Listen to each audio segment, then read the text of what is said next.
Adult animation throughout the 2010s has felt stagnant and stale. The wave of dying cable network slop really hit us hard going into the 2020s, especially combined with streaming platforms being AIDS as usual. But I think things are taking a turn for the better, even with the sudden cancellation of Smiling Friends. Oh my god, it's so fucking good.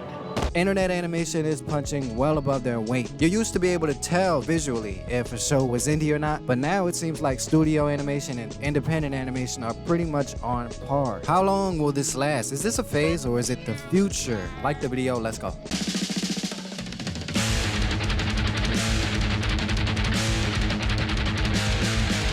Come over here and feel this shit, bro. This is the hardest thing I've ever felt in my life, bro. Like, oh my goodness. Oh my god. I'm trembling, bro. I think the line between indie animation and studio-backed animation is blurring past the point of differentiability. Man, looks so professional. Looks so well done. You guys should seriously be incredibly proud. Yeah, thanks, man. Really So fun it's designs so much too. work. I like the line weight you decided to use too.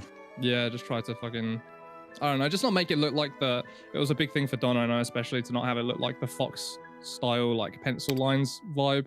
Hate that shit. Let's be honest, the industry standard for this type of line weight is dictated more so by ergonomics and efficiency rather than stylistic choice or creative liberty. There's certainly a time and place for everything, but you gotta admit, after The Simpsons, after Family Guy, after American Dad, over the years, the pencil-thin Fox-style lines have become outplayed, outdated. What we need is a fair mix of styles and less cookie-cutter. People actually like imperfections and stuff that jumps off the screen. So in a way, variation of line thickness almost serves as a barometer of how open-minded the creators are to what's unconventional while maximizing comedic effect. Think home movies, think Ed, Edd n Eddy. These shows are classic not just for the art style, but for many other reasons on top of that, since the creators are willing to dabble in the abstract. How else would you explain this keynote? No, seriously, how else would you explain this? The main similarity between most characters in Smiling Friends is how differently they're designed.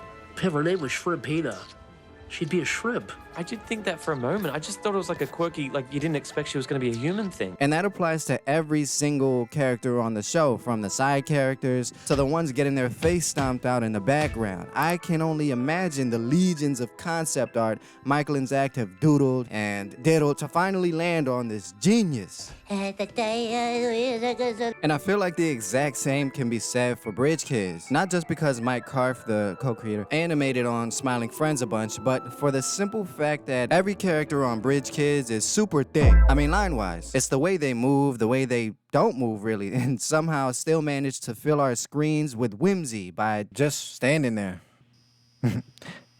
He's right behind me, isn't he? Really, the lack of dynamic movement and limited emoting is what makes the characters so unpredictably funny. And for a guy like Mo, it's all in the shoes. You know, let's just say, for example, he's making fun of your extremely large feet and tiny little legs. I don't think there's any other show that can make me laugh simply by having the characters shuffle across the screen as if their joints are glued together. When Mo and Skid are off, they're gone. Mo's shuffle, combined with Skid's chair motor, cures depression. Shit, store's about to close, bro. We gotta get this fast, dog. We gotta get out of here. Yeah, bro, let's hit it. We gotta get the word out right now. Yeah. We gotta utilize and strategize. This is a miracle, bro. Most definitely. We gotta get to the streets. Bro, we gotta fucking step on it. Put the hyperspeed on that thing. We gotta get out of here. Yeah, man, let's bounce. There you go, feed up. By showing your face, you have solidified your fan base even more. The thing that makes Meat Canyon skits so unique is their keen sense of parody. They aren't exactly reinventing the wheel, but they're certainly spinning it in a different direction. Ow! Hey, no biting. Hey, no biting. Okay? You want me to bite you? But there's something about parody that allows the audience to fill in gaps of an otherwise loose, almost ill-fitting plot, simply because 9 times out of 10, their viewing experience is informed by the original IP. Therefore, more of the sketch can be dedicated to tangential bits and pockets of humor that are inherently unexplored in the show it's based on. Now, compound that with the fact that the character designs across all of Meat Canyon's sketches do the heavy lifting. They don't carry. I'm not saying they carry, they just do the heavy duty. So it's not as much a testament to his writing as it is a testament to his illustrative ability. Ultimately, what this does is elevate the skits to the point where they can stand alone, even if you don't know the IP, and that's peak parody. If you can laugh at it out of context and it's still memeable and everything, that is when you've struck gold.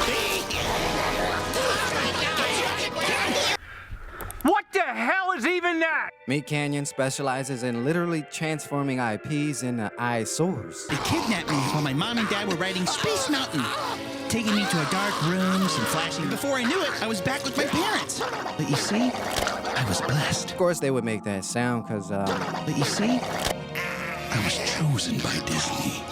but I'm not gonna lie, when I know the IP, it's hilarious when these hyper-specific callbacks, these deep cuts, are rebranded and recontextualized in this uncanny valley that is Meat Canyon. In Meat Canyon world, the walls move and are transient, and SpongeBob's pores undulate. I mean, consider Sponge Boy Me Bob. Can I get my paycheck? Sponge Boy Me Bob! And then compare that to Sponge me boy. Parody crabs or Meat Canyonified crabs. He's gonna keep you up at night for sure, but also he's gonna tickle your funny bone non-consensually. So, you want to know if I can feel it? Yeah! Do you really want to know if I can feel it? Can you feel that? It's also distracting. It's disorienting, but in a pleasurable way. Oh, God. I can feel it, Mr. Krabs. This one's a minute and a half, not even. And that's a hallmark of Meat Canyon. They're here for a good time, not a long time. Go on and get yourself one. Better spit on those fingers. These old hedges aren't getting any younger. Why? Who debeaked Mordecai? Just a little spin. For both of us. Uh-oh. Looks like somebody got a reward. Oh yeah, baby. Oh, sorry, I forgot I was recording. This sense of familiarity mixed with not subversion of expectation, but more like an overt rejection of narrative consequences in favor of whatever is funnier, opens the door to a different world of comedy that now has me obsessing over SpongeBob's lashes to an autistic degree. Mind you, the lashes were always a thing, right? Not saying his OG design ain't perfect, but were they lashing at this level? Were the lashes of this particular caliber? I'll leave that for you to decide. I've never laughed so hard at the flickering of SpongeBob's blinking eyelashes as much as when I saw these extendo follicles dancing against this psychedelic background for the first time, just blinking. I love my job at the Krusty Krab. I wouldn't change it for anything in the whole world. This is actually true. I don't know if SpongeBob has any ambition past the Krusty Krab in the show. This is not far off. Let's get some expert opinions on this, though. Zach Cato specifies his take on the sitcom formula using Seinfeld as a blueprint, which inspired Smiling Friends a little bit. They always find a really funny way to resolve something without fixing it, because the whole joke of a plot usually is that it's broken. You know what I mean? So they would never fix it and make it unfunny, but they would always use the wrong thing with the plot to fix another plot. Seinfeld would fix the A plot with the raw materials that they compile from both that one and the B plot, regardless of how disparate the two might seem. Actually, the more disparate, the better, because it was like this jarring comedic effect. Something that, frankly, you can exploit a lot more if you're doing skits and parodies. And basically, Meat Canyon very liberally pieces together jokes with plot points that are half-baked, but 2 times funnier. Oh, thank God, Yuki. Now we can help my sister. She's as blind as a goddamn bat. Oh, Joey. I'm not helping her. She will live the rest of her days in total darkness, wondering why her older brother couldn't save her from this torment. They lean into the parody by disregarding narrative consequence in favor of whatever's funnier. Yuki, you gotta be f***ing kidding me, man. So Zach's point earlier is just as salient for Meat Canyon as it is for Smiling Friends. It's just deconstructed a bit given the nature of the parody. It's like, you know, it's skit-based. Also, more on character design, I cannot get over the fact how Yugi's mouth is the focal point of action in this skit, while Joey just stands there all twisted up from what appears to be radiation poisoning. Yuki, you can't be serious. Of course I'm just kidding, Joey. I would love to help your sister. Oh, thank God. For a second, I thought that The thing is, Joey, that you just activated my joke trap. They truly have like the perfect thing going with the anime parodies. They are breaking the fourth wall while Naruto and Sasuke break up as if they were ever compatible to begin with. All the countless hours of me glaring at you and not saying a single word. How did that translate to, oh, this guy is my best friend? Meat Canyon has mastered the art of reverse shipping. They're just haphazardly breaking characters up after like decades of character building. We are gonna look back on this memory fondly. I regret knowing you every day of my life. I have a feeling all these characters have radiation poisoning. Wide-body Naruto for president. I love my best friend! He not talking to me like that. Most notably, after getting his ass beat, Naruto wakes up and cranes his neck over as opposed to getting up and, you know, doing the normal bodily function. And moments like this is just Meat Canyon to a T. Every rule that conventional anime has to abide by simply doesn't apply here. And they can break them freely without fear of criticism or the audience feeling betrayed. I feel like Meat Canyon plays the parody out to its highest potential. I love that son of a bitch. What's happening to me? You have so much potential inside of you. There's no one solution to fitness. You gotta do what feels right for you. It hurts! Dear God, it hurts! Horror comedy, I would say, is the final key component worth mentioning in this vid. Radiation poisoning, fucking human growth hormone, and grotesque bodily transformation reminds me of another show that I've been obsessing over lately. It's very much, I won't say an acquired taste, but it's definitely not for the weak. We was Space Kings. I'm talking about Space King.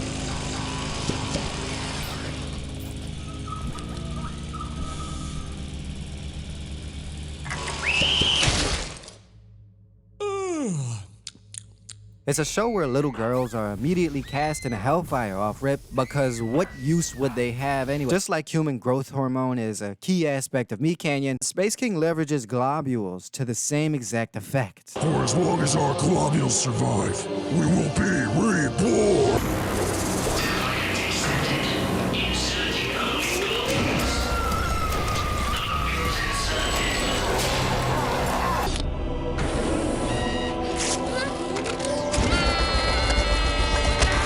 Now, I won't get too deep into the lore here because similar to the vast expanses of space, the lore in this show is infinite. And that's by no mistake if you are aware of Warhammer 40k lore, which this show is a parody of. It knows no bounds. As you can see, the son of a very important... As you can see... The son of a very important Grimlord was swept up in a recruitment drive by a prolific... This show is the point where my previous observations about character design and parody collapse into a singularity, sending a ripple through space-time with a subtle echo of horror. Because you can tell that Meat Canyon has an affinity for horror, probably more than they do for comedy. Were you a thespian at all in your younger years? I wish I knew what a thespian was. No, I like old shitty horror films and I like practical effects. It's just fun. I just try to implement horror any way I can and stuff and have a character who's kind of a little shrimpish, tiny man, be plagued by horrible stuff is fun. Is it Has-Been Hotel? No. Is it Skibbity Toilet? No. But goddamn it, does it have to be? Absolutely, and I think even horror in general is just the act of surprise. That's all comedy really is, you know. It's the assembly of new information in a way that you were not expecting. When you watch, you know, The Office or Always Sunny or Curb Your Enthusiasm or whatever you're watching, there's a familiarity to it, but the joke is always some kind of... You're not expecting that exact way of it happening. And that's all horror is. It's just surprising you. It's your body... Like, the way I put it is, you ever look at something in your room and you don't really... It's like kind of dark and you're like, what is that? You're looking at a coat rack and you're like, is that a person? That kind of moment of your brain giving extra attention to something is all comedy really is, I think, and all horror really is. It's just the swallowing and the reaction of new information. So to loop them back in, just like Smiling Friends, Space King is designed for maximum comedy. There's no doubt about it, but not just any comedy, horror comedy, cosmic horror comedy.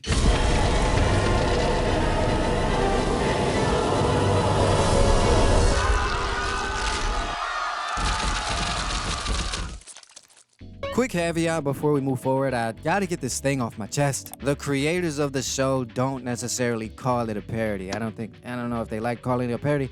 And I gotta say, I'm indifferent. I don't care whether or not they qualify this as a parody. I'm just simply using the term as a functional definition of what we're seeing here, strictly off the strength that, at the very least, they're inspired by the armor and the deep space lore of Warhammer 40k. You know what? Fuck you. I think it is pretty original now. I'm gonna say it. All right, hell yeah, dude. I'm gonna say it. I'm glad you did, Don. That was brave. Maybe it has some superficial touchstones that sort of resemble something else you've seen before, but... Hey, what doesn't? Yeah, what doesn't, Don? What the hell doesn't, dude? What the hell doesn't? Yeah, dude, every story's been told. Just stop it. All hey, right. Rick and Morty's just fucking Back to the Future. In any case, I love the design of the suits. I think they're sick, and the way their voices are modulated behind the grill of the armor is chef's kiss just perfect. And the way it glows and oscillates in accordance to the waveform of their gritty delivery is the icing on the gay cake.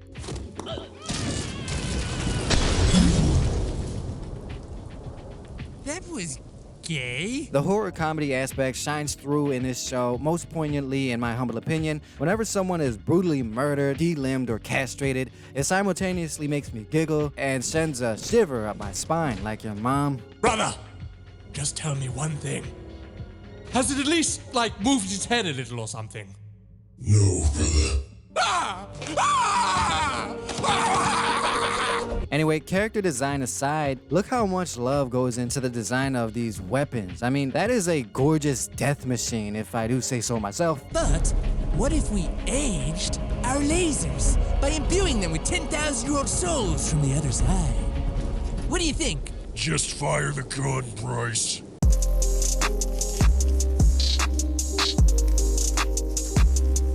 I gotta cut this conclusion short because I'm running over my mark. Will the future of animation be more Has-Been Hotel, Amazing Digital Circus, and Skibbity Toilet? Yes, probably. But also, there's probably gonna be more demand for stuff like this too on the horizon. What do y'all think? Let me know in the comments. If you made it this far, you might as well go all the way and subscribe if you haven't already. For now, this has been Adrenaline Flux, and until next time, how did that translate to, oh, this guy's my best friend? How did that translate to, oh, this guy is my best friend?